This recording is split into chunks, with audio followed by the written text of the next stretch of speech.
오늘은 나뉘지 않은 마음이라는 제목으로 여러분들과 함께 고린도전서 7장 29절부터 35절의 말씀을 나누기 원합니다.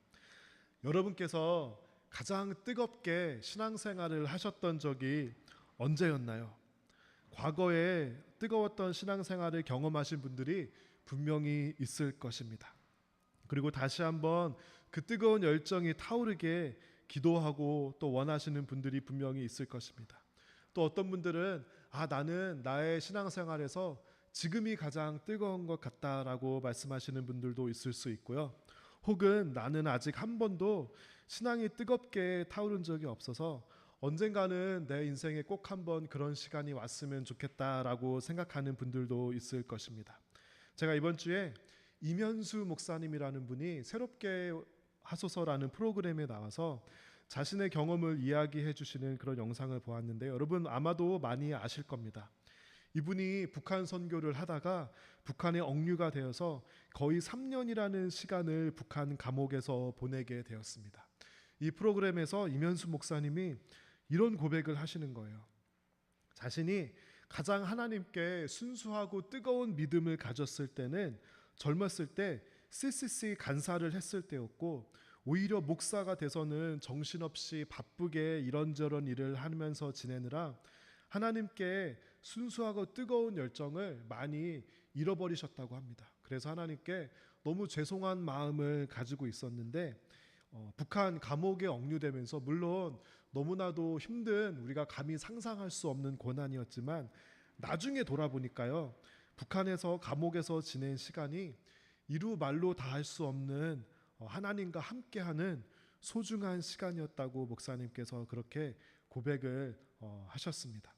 다른 것을 신경 쓰지 않고 감옥에서 온전히 하나님께 집중하고 하나님과 가까이 하는, 너무나도 소중하고도 평생 잊지 못할 시간이었다고 말씀하시는 것을 들으면서 저도 제 인생에 가장 하나님께 집중하고 가장 뜨거웠던 그런 시간들을 생각해 보았습니다. 저도 이면수 목사님처럼 CCC 선교단체를 섬기면서 제가 너무나도 행복하고 가슴 뜨겁게 하나님을 사랑하던 그런 시간들이 있었습니다. 그때는요, 성경을 읽고 설교를 들으면 어떤 느낌이었냐면요, 그 말씀이 마음에 새겨지는 듯한 그런 느낌을 받았어요. 우리가 이제 좀 성인이 되면은 그냥 들으면은 다음날 되면은 다 잊어버리죠.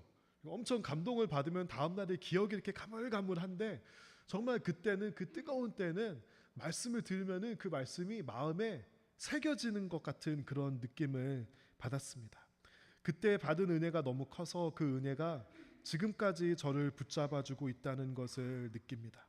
당시에 이 한국 대학생 수련회 CCC에서 학생들을 섬기던 간사님들이 있었는데요, 그 당시에는, 학생 때는 그 간사님들을 진짜 큰 어른으로 우러러 보았습니다. 그런데 지금 생각해 보니까 한 20대 중반에서 한 30대 후반 정도까지의 굉장히 젊다고 할 수 있는 그런 간사님들이었습니다. 이 간사님들이 2, 3년마다 한 번씩 캠퍼스로 발령이 나는데 어디로 발령이 날지 모릅니다. 나중에 알게 되었는데요, 본부가 LA에 있으니까 샌디에고로 발령을 받는 그것을 많은 분들이 꺼려 하셨다고 합니다. 왜냐하면 샌디에고에 이사를 와야 되니까요. 그런데 이 샌디에고에 발령을 받아서 섬겨주신 분들이 정말 그 온 마음을 다하여서 학생들을 가르쳐 주시고 섬겨 주셔서 많은 사람들이 평생 갈 은혜의 시간을 경험할 수 있었습니다. 이분들은 한번 발령을 받으면 무조건 순종합니다. 발령을 받으면 그것을 하나님의 뜻으로 생각하고 받아들이고 짐을 챙겨서 이사를 합니다. 이분들은 모든 짐이 미니밴 한 대에 들어갈 정도로 그렇게 미니멀리즘으로 생활하십니다. 어떤 간사님이 저에게 한 말이 아직도 생각에 남습니다. CCC 간사는 항상 세 가지를 할 준비가 되어야 한다. 첫 번째는 그 누구에게나 전도할 수 있는 준비가 되어야 하고, 두 번째는 언제나 말씀을 전할 준비가 되어 있어야 한다. 세 번째는 어디로나 이사할 준비가 되어 있어야 한다. 물론 이분들도 젊고 경험도 부족하고 또 전문적인 신학 교육을 받지 않았으니 서투름과 부족함이 분명히 있었습니다. 그런데요, 제가 목회자가 돼서 많은 목사님들, 전도사님, 선교사님, 목회자분들을 만나잖아요. 목회자님들을 만나고 그 당시에 제가 기억하는 이 젊은 간사님들을 만났을 때 어떤 분들의 영성이 더 깊고 뜨겁고 넘치는 그런 영성을 가지고 있었을까요? 이 간사님들의 영성이었습니다. 왜 그럴까? 깊이 생각을 해보게 되었습니다. 목사님들이 더 목회 성경 교육도 많이 받고 더 교회 사역을 전문적으로 하는데 왜 더 그 영성이 간사님들이 더 뛰어났을까? 이거는 저의 개인적인 오피니언입니다. 이분들은 그 간사님들은 언제라도 떠날 수 있다라는 마음에 정말 사역하기에 가벼운 그런 자세로 살아갑니다. 이분들은 침대 하나 사는 것을 고민합니다. 제가 이분들 집에 가보면 대부분이 그냥 매트리스 하나 놓고 삽니다. 침대를 사는 게 부담스러운 거예요. 언제 또 이사를 가야 될지 모르니까. 이들은 마치 이 세상을 살면서 나그네로 사는 것처럼 그런 마음과 자세를 가지고 몸을 최대한 가볍게, 주님이 부르시는 곳이면 언제든지 간다라는 마음과 생각으로 살아가니까 그분들 안에 정말 간절함이 있고 뜨거움이 있는데, 아무리 목사님들이 신학교육을 받고 교회에서 좋은 환경에서 사역을 해도 그런 분들의 영성을 뛰어넘지 못하더라고요. 오늘 본문에서는 성령님의 인도를 받은 사도 바울이 사람들에게 이 잃어버리지 않는 영성의 삶을 살기 위한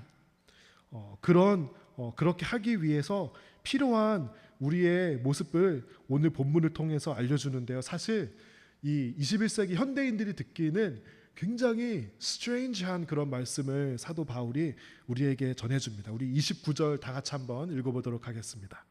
성도 여러분, 내가 하고자 하는 말은 이렇습니다. 시간이 얼마 남지 않았습니다. 지금부터는 아내가 있는 사람들은 아내가 없는 사람처럼 사십시오. 여러분, 이게 도대체 무슨 말이죠?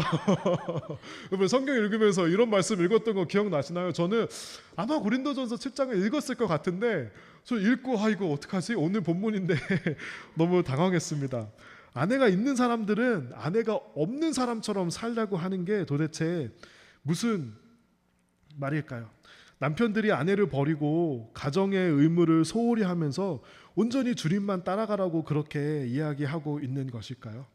저의 해석과 저의 생각으로는 바울이 지나치게 배우자에게, 가정에게 얽매여서 하나님을 섬기지 못하는 사람들을 보면서 충격 요법을 쓰면서 과장법과 반어법을 저는 쓰고 있다고 그렇게 해석을 했습니다. 하나님을 섬기며 하나님께 우리의 삶을 드리며 살아가는데 가장 방해가 되는 것들을 바울이 하나하나 나열하면서 과장법과 반어법을 통해서 우리에게 말해주고 있는 것입니다. 어떤 사람들은 배우자를 사랑하는 것은 좋은데 너무나도 지나치게 배우자를 신경 씁니다. 하나님이 무섭나 배우자가 무섭나 보면은 대부분의 교인들은 배우자를 무서워하는 것 같아요. 하나님 눈치를 보는 것이 아니라 배우자 눈치를 봅니다. 그러므로 인해서 하나님을 섬기고 하나님께 온 마음을 드리면서 살아가는데 때로는 배우자가 방해가 되는 그런 경우가 있는 것입니다. 제가 어떤 가정을 해체하고 이런 말씀을 드리라는 게 아니라, 여러분, 우리의 삶의 디보션은 하나님 먼저입니다. 그렇죠? 그 다음에 가정입니다. 그런데 이 순서를 뒤바꾼 사람에게 바울이 이야기하고 있는 것입니다. 그런 의미에서 교회에서 가정은 약간 언터처블한 그런 느낌이 있습니다. 교인들은 어떤 설교를 하면 좋아하냐면요, 아내를 사랑하십시오. 아내를 그리스도가 십자가에 못 박혀 돌아가신 것처럼 아내를 사랑하십시오. 아내들은 남편을 존중하십시오. 자녀를 사랑하십시오. 이런 설교를 하면은 대부분의 사람들은 엄청 은혜를 받아요. 그런데 오늘 본문에서는요, 만약에 배우자가 하나님보다 우선되는 경우에는 그렇게 하면 안 된다고, 그런 사람들에게는 마치 안에 있는 사람들이 안에 없는 사람들처럼 살아가라고 바울이 이렇게 충격요법을 통해서 우리에게 말해주고 있는 것입니다. 가정에 대해서는 조금 뒤에 또 내용이 나오니까 저희 다음 구절로 넘어가서 30절과 31절을 한번 다 같이 읽어보도록 하겠습니다. 우는 사람은 울지 않는 사람처럼, 기쁨에 넘친 사람은 기쁘지 않은 사람처럼, 물건을 사는 사람은 자기가 산 것을 가지고 있지 않은 사람처럼 사십시오. 세상 물건을 쓰는 사람은 그것들의 마음이 빼앗기지 않은 사람처럼 사십시오. 그것은 이 세상의 현재 모습이 지나가고 있기 때문입니다. 우는 사람이 있어요. 이 세상이 너무 힘들어서 우는 사람이 있는데 그 또한 지나가리라. 우는 사람은 울지 않는 사람처럼 살라라는 거예요. 또 기쁜 사람이 있는데요. 기쁜 사람은 기쁘지 않은 사람처럼 살라는 거예요. 이 세상에 기쁜 일이 있는데 그것이 끝이 아니다. 영원히 기쁜 것이 아니다. 우리가 너무 좋고 기쁜 일이 많음으로써 하나님의 애통한 마음을 깨닫지 못하는 사람이라면 그렇게 기쁨에 젖어 살지 말고 기쁘지 않은 사람처럼 살아가라. 이렇게 바울이 우리에게 이야기해 주는 것입니다. 우리 중에는요, 눈물을 흘리면서 살아가고 있는 사람이 있습니다. 마음이 너무 힘들고 마음이 너무 아파서 눈물 없이는 살지 못하는 사람이 있는데요. 그런 사람에게는요, 울지 않는 사람처럼 그렇게 살아가라는 것입니다. 눈물을 닦고 믿음으로 결연하게 일어서서 고개를 들고 다시 한번 하나님을 예배하고 나보다 더 힘든 사람들을 섬기며 기도하며 살아가라는 그런 말씀을 주고 있습니다. 또 오늘 말씀에서는요, 물건의 마음이 뺏기는 사람들에 대해서 이야기합니다. 물건은요, 사용하라고 있는 거예요. 그런데 우리 사람은 자꾸 물건에 마음을 내어줘요. 그렇죠? 내가 좋아하는 어떤 차나 어떤 전자제품이나 다른 물건은 물질적인 것인데 사람이 물건에 마음을 내어주면서 마음을 빼앗기며 그렇게 어리석게 살아간다라는 것입니다. 우리 32절부터 34절까지 다시 한번 다 같이 읽어보도록 하겠습니다. 나는 여러분이 마음 쓰는 것 없이 살기를 바랍니다. 결혼하지 않은 남자는 어떻게 하면 주님을 기쁘시게 할까 하고 주님의 일에 마음을 씁니다. 그러나 결혼한 남자는 어떻게 하면 아내를 기쁘게 해줄까 하며 세상 일에 마음을 쓰게 됩니다. 결혼한 남자의 마음은 이렇게 나뉘어집니다. 결혼하지 않은 여자나 처녀는 자기의 몸이나 영혼을 주님께 거룩하게 드리기 위해 주님의 일에 마음을 쓰지만 결혼한 여자는 어떻게 하면 남편을 기쁘게 할 수 있을까 생각하며 세상 일에 마음을 씁니다. 바울이 성도에게 원하는 삶은요, 마음을 빼앗기지 않는 그런 삶입니다. 바울은 결혼을 하지 않은 독신으로 살았습니다. 그렇기 때문에 결혼한 사람들의 모습과 결혼한 사람들이 어쩔 수 없이 가지는 한계가 그의 눈에는 아마 더 잘 보였을 것 같습니다. 교회에서는 은근히 이런 프레셔를 줍니다. 반드시 결혼해야 된다. 또 반드시 자녀를 가져야 된다. 여러분, 제가 목사 안수 받을 때 보니까요, 어떤 교단은 결혼한 사람만 목사 안수를 주더라고요. 그런데 바울은 결혼하지 않았잖아요. 그렇죠? 여러분, 누구나 결혼을 해야 하는 것은 아닙니다. 만일 평생 함께 살고 싶을 정도로 사랑하는 사람이 생기면 결혼하면 좋습니다. 혼자 사는 게 너무 외로워서 혼자 사는 게 정신적으로 또 영적으로 건강하지 않다면 결혼하는 게 좋습니다. 또 정욕을 제어하지 못한다면 결혼을 하는 것이 좋습니다. 그러나 결혼을 하면 어쩔 수 없이 나타나는 결과 중에 하나는 남편은 아내를 만족시키기 위해서 노력하고 아내는 남편을 만족시키기 위해서 노력함으로써 우리가 때로는 하나님을 만족시키는 것을, 하나님을 기쁘시게 하는 것을 잊어버리며 살 수 있는 그런 가능성이 있고 우리의 마음이 나뉘어질 수밖에 없다라는 것입니다. 오늘 본문에는 자녀에 대한 내용은 없습니다. 그 이유는 아마도 이 성경이 쓰여진 시대에는 자녀들에게 많은 것을 헌신하며 사는 문화가 아니었기 때문일 것이라고 생각합니다. 만일 요즘 시대에 성경이 쓰여진다면 저는 우리의 마음이 자녀에게 나뉘어질 수밖에 없는 것에 대해서 아마 성경이 언급했을 것이라고 생각합니다. 누구나 결혼을 해야 하는 것은 아닙니다. 오히려 결혼하지 않음으로써 하나님을 더욱더 자유롭게 온 마음 다해서 섬길 수 있는 사람이 있고 그런 사람은 결혼을 하지 않아도 좋을 것입니다. 누구나 자녀를 가져야 하는 것은 아닙니다. 결혼을 하지 않고 자녀를 가지지 않아서 하나님을 정말 온 맘 다해서 자유롭게 섬길 수 있다면 그것은 정말 파워풀한 하나님을 섬기는 삶의 방식일 것입니다. 그런데 결혼을 했다면 여러분의 배우자는 또 여러분의 자녀는 여러분의 행복을 가져다주고 여러분의 욕구를 채워주는 사람이 맞을까요? 아닐까요? 네. 아니라고 제가 감히 말씀드리고 싶습니다. 성경에서는 배우자를 뭐라고 표현하죠? 돕는 배필이라고 표현해요. 나를 행복하게 만들기 위한 사람이 아니라 나의 욕구를 채워주는 것이 아니라 나를 도와주는 배필이에요. 그렇죠? 그런데 어떻게 도와주는 배필일까요? 여러 가지 도움이 필요하지만 서로 더 하나님을 닮아갈 수 있도록 서로 더 영적인 사람이 될 수 있도록 돕는 배필인 것입니다. 하나님을 더 사랑할 수 있도록 하나님께 더 헌신될 수 있도록 나를 도전해주고 기도해주고 도와줄 수 있는 사람이 좋은 돕는 배필인 것입니다. 여러분 배우자의 책임은 여러분을 행복하게 잘 살고 잘 먹게 해주는 것이 아니라 여러분이 하나님께 더 헌신된 사람이 될 수 있게 돕는 그런 배필입니다. 그러니까 이것이 뭐 교회 일 하느라 하나님 일 하느라 가정에 소홀한 사람이 되어도 된다는 그런 말씀을 드리는 것이 아닙니다.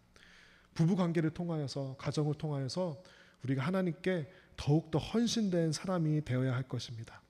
조금 익스트림한 example이긴 하지만 제가 돕는 배필의 예를 여러분들께 한 분 말씀드리고자 합니다. 한국 기독교에 가장 큰 영향을 끼친 사람을 꼽으라면 아마 주기철 목사님을 빼놓을 수 없을 것입니다. 일제시대에 신사참배를 강요하던 일본 제국의 폭력에 굴하지 않고 순사들이 교회에 다 들여닥쳤다라고 합니다. 그런데 그분이 체포될 것을 알면서도 일사각오라는 설교를 하고 설교 후에 순사들에 끌려서 감옥에 가게 됩니다. 여러분 시간이 나시면 서머가 가기 전에 서머 프로젝트로 이 주기철 목사님의 일대기를 한번 여러분 꼭 읽어보시면 좋겠습니다.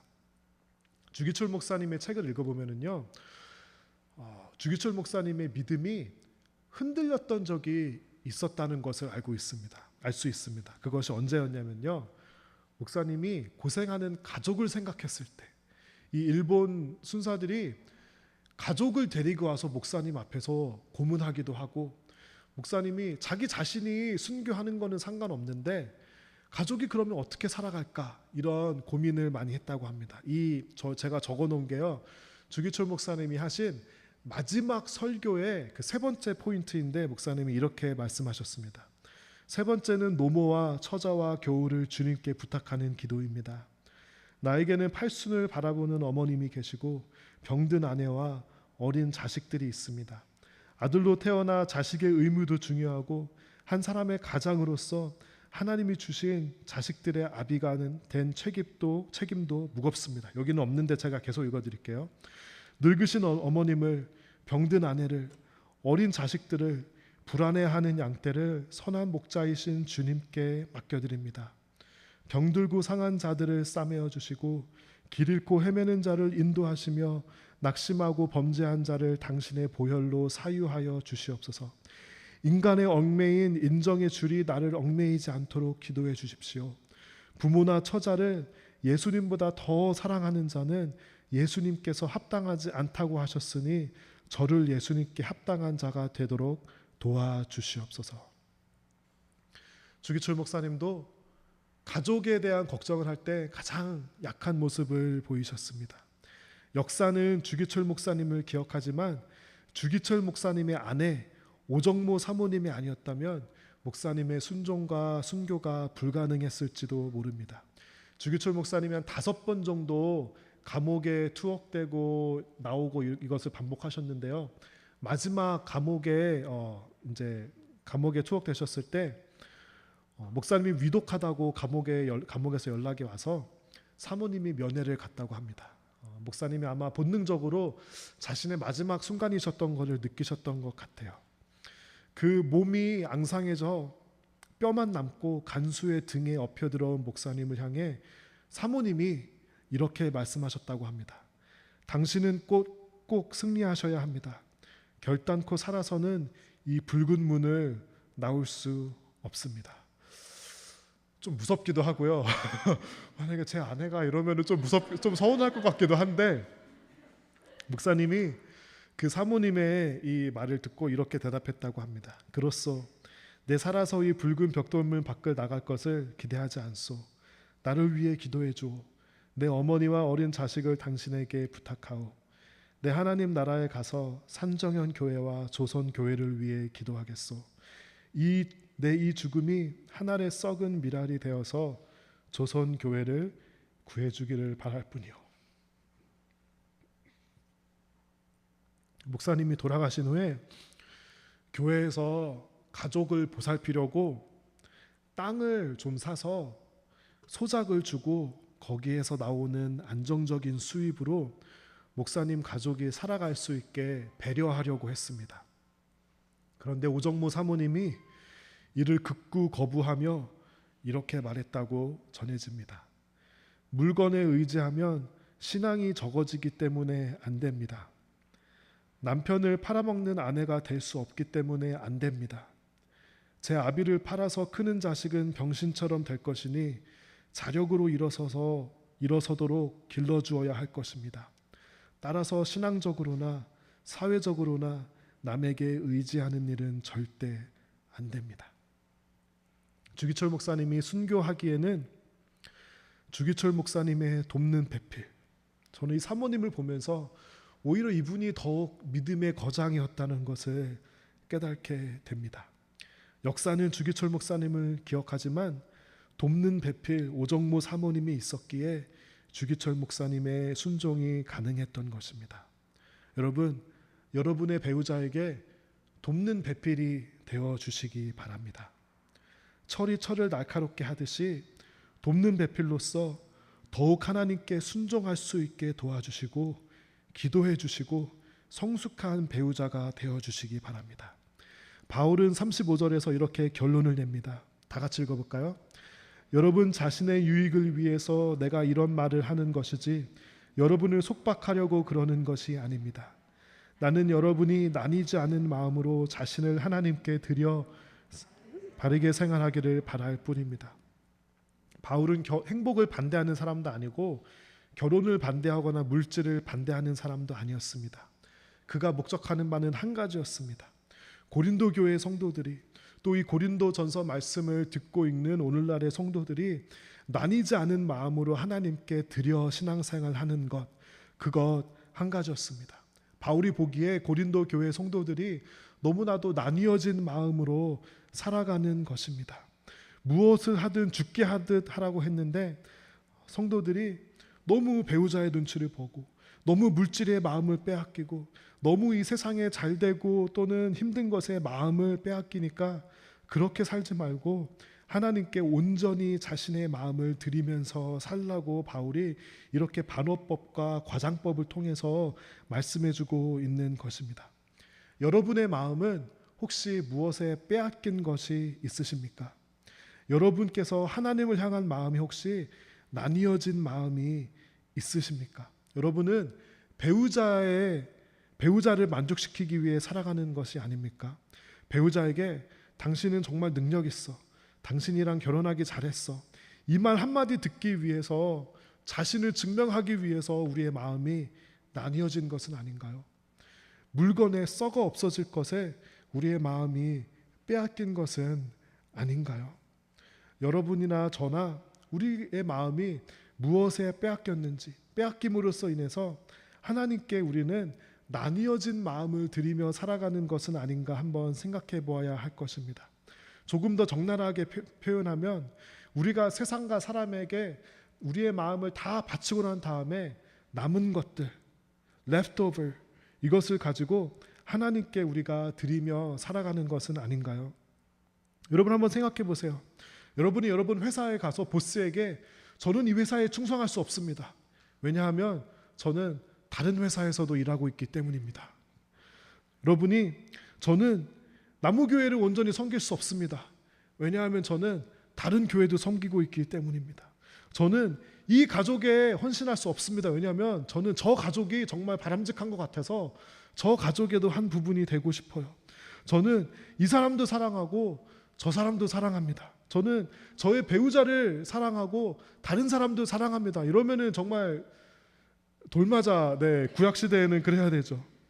이게 우리가 알기에 너무나도 당연하게 하면 안 되는 거예요. 제가 예전에 젊은이 사역을 할 때 학생들이 좀 서툴고 좀 이러니까 이런 일이 한 번 있었어요. 목자가 목원에게 생일 케이크를 해주는데 생일 축하합니다 하고 케이크를 짠 열었는데 이 목자가 너무 아마 배고파서 그랬던 것 같아요. 한 조각은 자기가 먼저 먹은 거예요. 먹고 남은 그 케이크를 그 목원 생일에 줬어요. 이 목원이 너무 상처받은 거예요. 그렇죠? 여러분, 먹다가 남은 거를 주면 안 되잖아요. 그런데 아마 이 목자는 모르겠어요. 안 주는 것보다 주는 게 낫다고 생각했는지 모르겠어요. 그런데 여러분, 우리가 마치 그렇게 살아가는 거 아니에요? 우리의 삶의 여러 가지 것들을 다 드려요. 배우자에게 바치고, 세상의 것들을 바치고, 회사의 보스에게 바치고, 내 물질에게 바치고, 세상 잘 되는 거 힘든 거에 마음을 다 바친 다음에 남은 것, 짜투리, 그렇죠? 남은 것 leftover, 그거를 하나님께 바치면서 그래도 나는 뭘 좀 하는 것처럼 살아가는데 하나님께서는 어떤 마음이냐면요, 다 먹고 남은 그 케이크 받으면서 하나님 축하드려요 하는 그 마음, 우리가 하나님을 그렇게 비참하게 만들면서 살아가는 것이 여러분 아닙니까? 그래서 세상은 우리에게 more and more를 외칩니다. 더 가져야 된다. 이것도 해야 되고 저것도 해야 되고 더 많이 가져야 된다를 외치는데요. 그러나 바울은 우리에게 less and less를 우리에게 외치는 거예요. 우리 디스트랙트 하는 거 다 없애고 우리의 마음을 빼앗는 것들을 없애야만 우리가 주님께 우리의 삶과 마음을 돌릴 수 있다. 그래서 더 심플해져야 되고요, 더 가벼워져야 되고 주님께 온전한 마음을 드려야 합니다. 제가 오늘 말씀을 보면서 생각난 한 책이 있는데요, 내려놓음이라는 책입니다. 여러분 아마 많이 읽어보시고 들어보셨을 텐데요, 이 책의 부제가 정말 인상 깊습니다. 내 인생의 가장 행복한 결심. 내려놓음의 다른 표현은 맡겨드림일 것입니다. 내가 내려놓고 주님께 맡겨드리는 것입니다. 저는 오늘 우리 공동의회가 있는데요, 공동의회를 준비하면서 나무교회가 시작된 그런 과정과 또 제 삶들을 돌아볼 수 있는 기회가 있었습니다. 저는 이 공동의회가 다가오면서 너무 마음이, 감사한 마음이 너무나도 깊었습니다.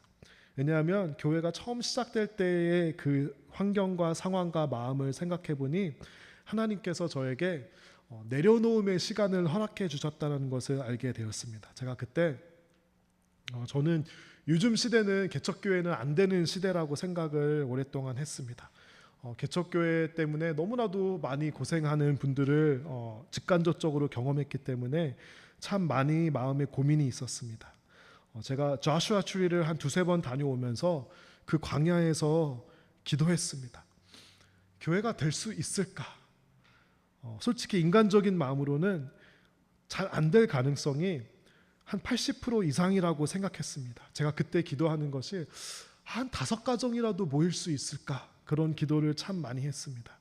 그래서 하나님께서 조슈아 추리에서 거기를 왔다 갔다 하면서 하나하나 다 마음속에서 내려놓는 그런 경험을 하게 해주셨습니다. 제가 거기를 운전하고 다니면서 광야라는 그 찬양을 참 많이 들었습니다. 그 광야라는 찬양 가사에 이런 가사가 있었습니다. 내 자아가 산산이 깨지고 높아지려 했던 내 꿈도 주님 앞에 내려놓고 오직 주님 뜻만 이루어지기를 나를 통해 주님만 드러나시기를 광야를 지나며.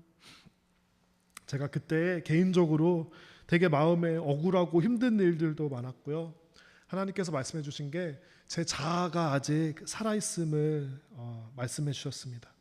누구보다 헌신했는데 억울한 일을 당하는 것을 받아들일 수 없었습니다. 하나님께 그동안 헌신했는데 그것에 대한 인정을 받지 못한 것이 억울했습니다. 그런데 하나님께서요, 하나하나 다 내려놓게 해주셨습니다. 그리고 나무교회에 대해서 다 내려놓게 해주셨어요.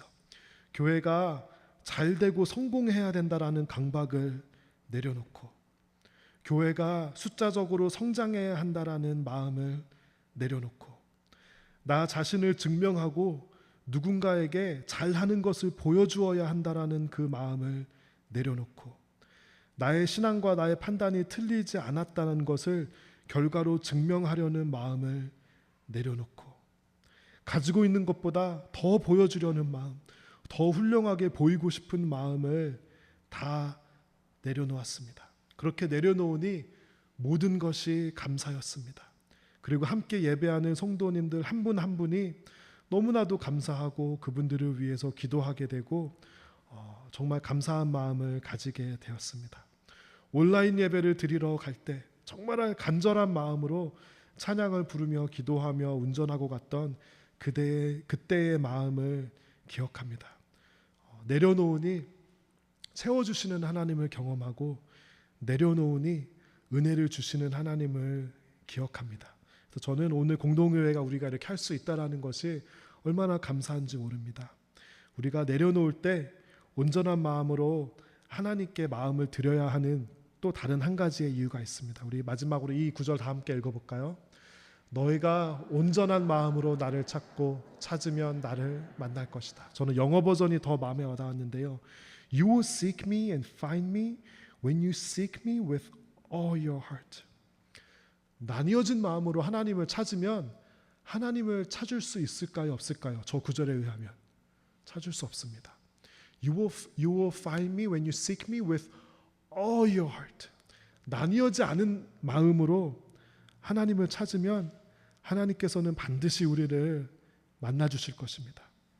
여러분, 신앙생활을 하면서 혹시 나뉘어진 마음으로 레프트오버를 하나님께 드리면서 왜 하나님이 은혜를 주지 않으시는지 우리가 원망하면서 신앙생활을 한 것은 아닙니까?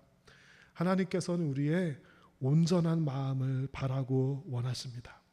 우리 하나님은 우리의 온전한 마음에 합당하신 분입니다. 우리가 온 마음 다해 하나님을 찾을 때 그분은 우리를 만나 주실 것이라고 약속하십니다. 이 약속을 의지하며 온 마음 다해 여러분 나뉜 마음이 아니라 나뉘지 않은 마음을 하나님께 드리며 살아가는 여러분이 되시기를 주님의 이름으로 축원합니다. 우리 다 함께 온 마음 다해 이 찬양 우리 함께 일어서서 부르면